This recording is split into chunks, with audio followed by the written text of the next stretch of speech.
Hi everyone. క్యాలీఫ్లవర్తో ఎప్పుడు చేసే routine varieties కాకుండా ఇలా మసాలా కర్రీ కూడా ట్రై చేయండి.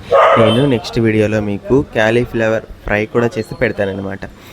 నాకైతే టేస్ట్ చాలా అంటే చాలా బాగా నచ్చింది. టమాటాలు వేసి కాస్త ఎక్కువగా కర్రీ చేద్దాం అనుకున్నాను, కర్రీ టైప్లో. కానీ టమాటాలు కొద్దిగా ఉండడంతో ఇలా మసాలా కర్రీలాగా ట్రై చేశాను అనమాట. మీరు మాత్రం ఫస్ట్ నుంచి లాస్ట్ వరకు తప్పకుండా చూడండి. అండ్ ఇక్కడ నేను ఎక్కువ మసాలాలు అయితే యూజ్ చేయలేదండి, ధనియాల పొడి యూజ్ చేశాను. ఆ ధనియాల పొడి కూడా ఎలా తయారు చేస్తాను అనేది నెక్స్ట్ వీడియోలో పోస్ట్ చేస్తాను. అండ్ అల్లం వెల్లుల్లి పేస్ట్ యూజ్ చేశాను. అల్లం వెల్లుల్లి పేస్ట్ హోమ్ మేడ్ కాబట్టి దాంట్లో ఎలాంటి ఇబ్బంది లేకుండా మనం యూజ్ చేసుకోవచ్చు. అండ్ కర్రీ అయితే చాలా అంటే చాలా బాగుందండి.